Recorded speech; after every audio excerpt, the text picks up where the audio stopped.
Okay, good morning. Working on the truck again today. I hope you can hear okay because my neighbors are cutting some trees down. So I'll try to talk a little bit loud. But just want to cover a few things. I've kind of been mocking up my seats in here. As you can see, I've got a lot of my sound deadener in here already. And I'm just kind of checking out the ergonomics of everything. I'm going to be kind of working on getting the steering column in later and kind of just clamping that in place and kind of see how that's going to fit.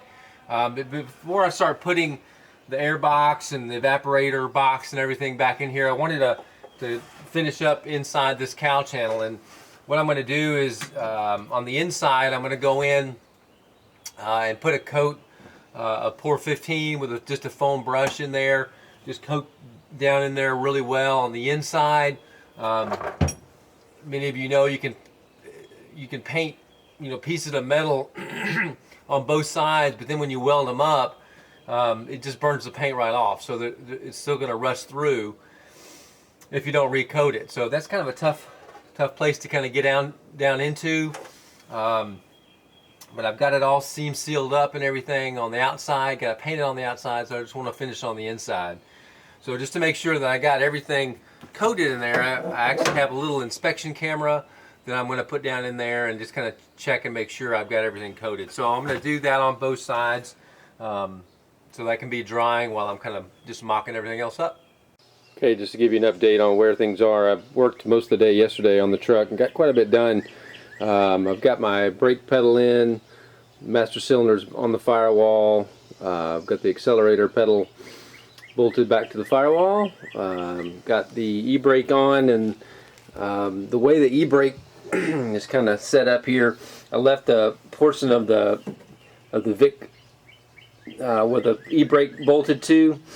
It just sticks out pretty far, so I'm not sure how that's going to end up working. Here's the release. I'm basically just going to mount this kind of right up here. I might have to tie something back over to here to support this, but I may end up having to move that or something because it sticks out pretty far into the footwell area, so we'll see how that goes. But got the air box in, got the evaporator core in, got my ducting in for the fresh air, so it's coming along pretty nicely.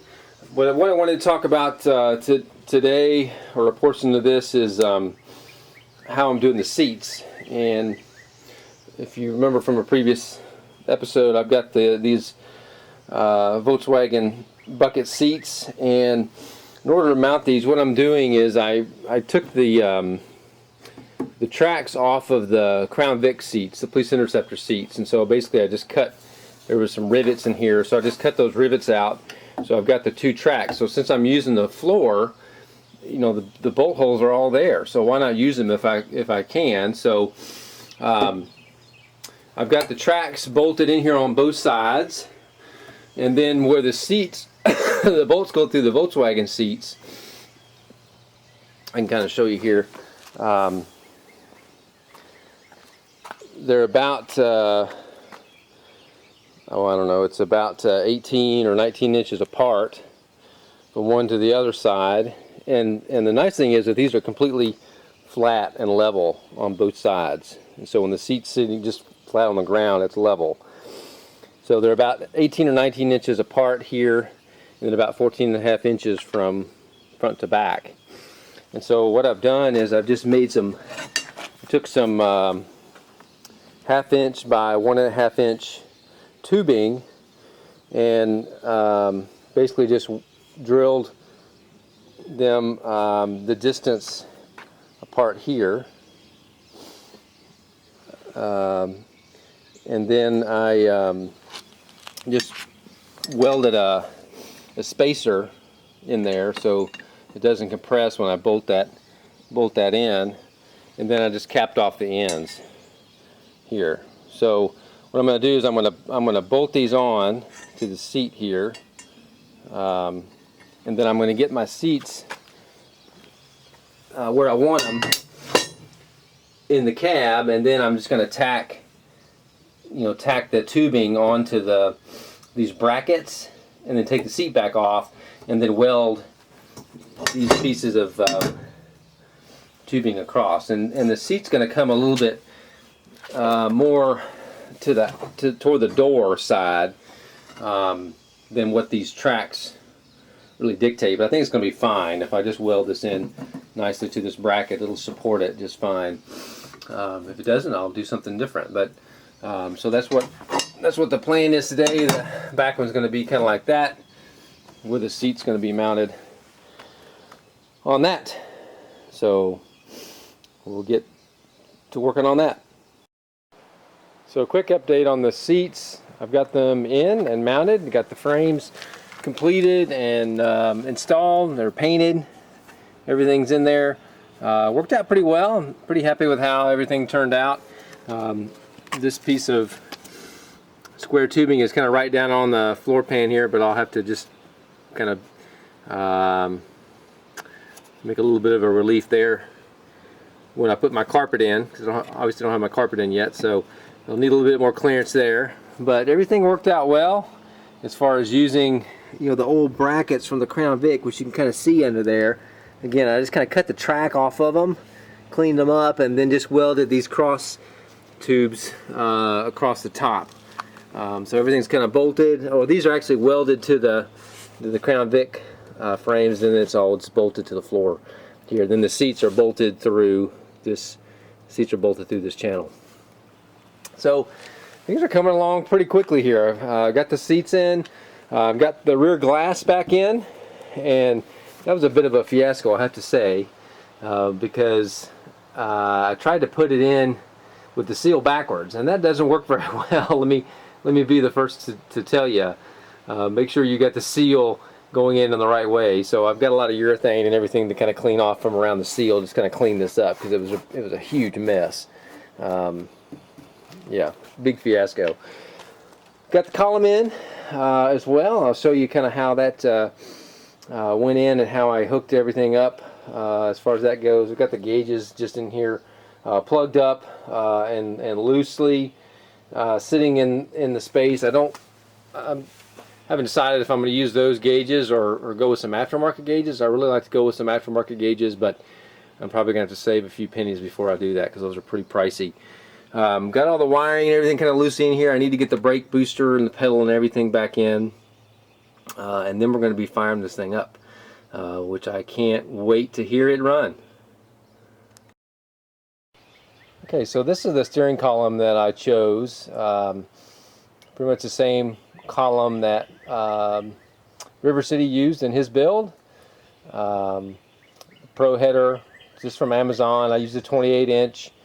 And it seems to be pretty decent. I've got it mounted here. I've just got an old GM wheel. Actually, this is a steering wheel off of my '67 Camaro that I redid many moons ago. So I'm just using that until I can get a new wheel. Kind of depends on, you know, what diameter I want to use as far as how much clearance and everything I've got with the seat. So I haven't ordered that yet, but I've got a wheel in mind. But before I get the brake booster bolted back onto the firewall, I just want to kind of show how I hook my steering coupling up and my shifter cable. Starting off with a shifter cable, basically I'm just using the cable out of the Crown Vic, and what I did was just go to the steering column, and there's a bracket on the side right here, which holds the cable as it comes through the firewall, and this is where it clips on right here. So this is the bracket. So I just took the bracket off the column, just unbolts off the column, and I trimmed it down a little bit, and then just kind of got it set up on the firewall, basically where the shift linkage is, and I just welded it right to the firewall, and then I just kind of spiraled the cable here, and this is going to sort of live down here by the e-brake cable and everything. So it's just kind of spiraled up down here. I'll probably put a few cable ties on it just to sort of secure it a little bit more. Clips in there, and then for the connection onto the little shift lever that bolts onto the end of the column here, there's just a little grommet in there, and if you watched Matt's video on River City there when he was doing his build, he wasn't real happy with how the shifting felt. He wanted a little bit more direct connection right there. So basically what I did there was let me pull this off.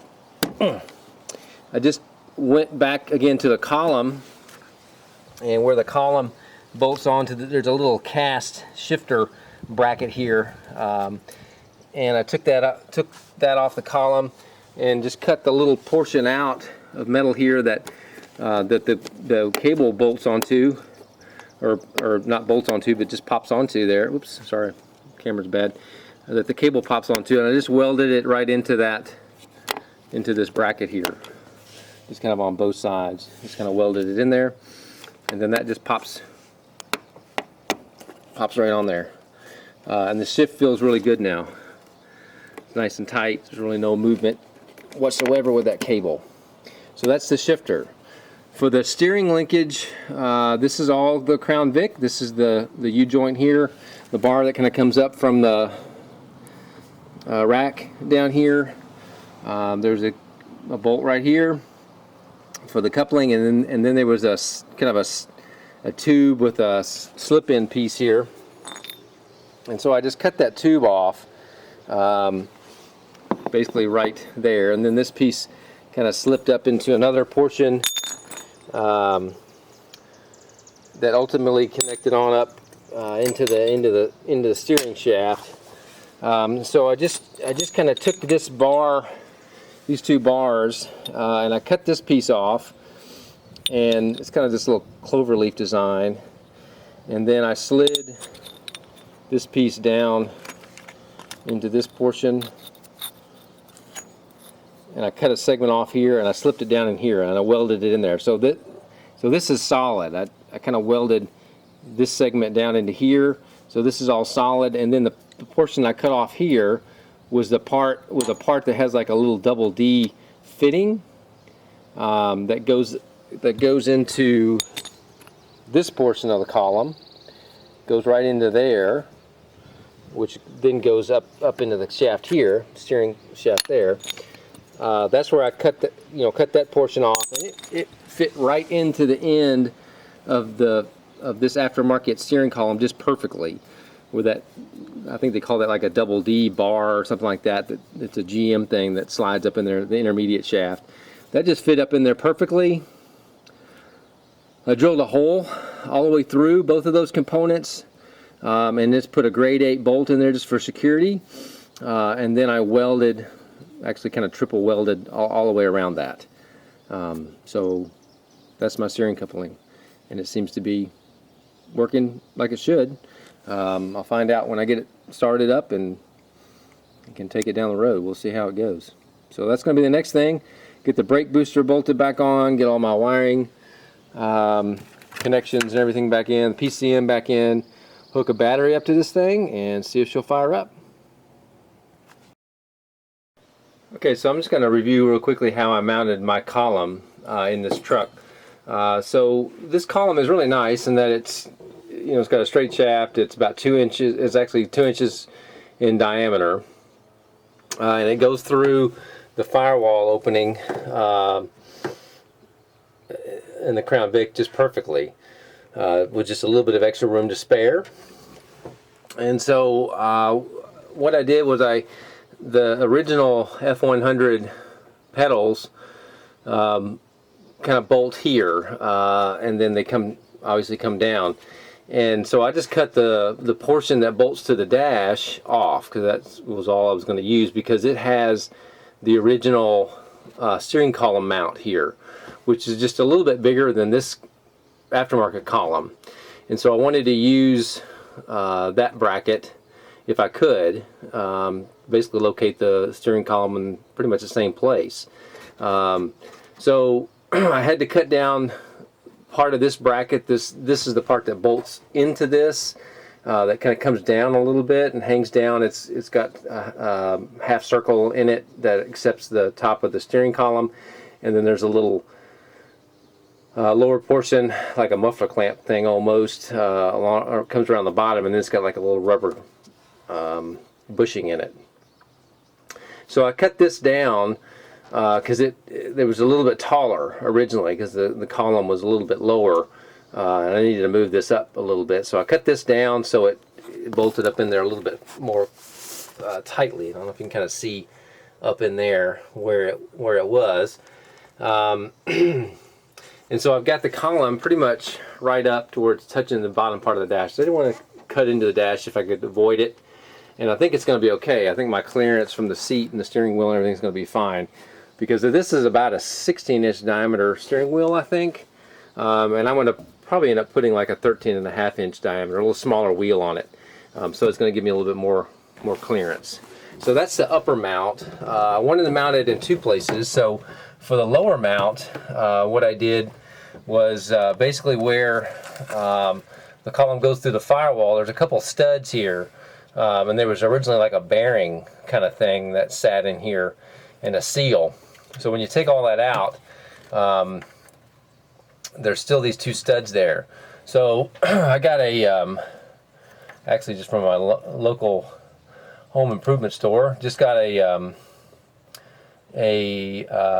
chain link fence post clamp that's they're about 2 3/8 inch diameter, I think, and I had to cut it down just a little bit, drilled another hole in it, and then reshaped it to fit the column.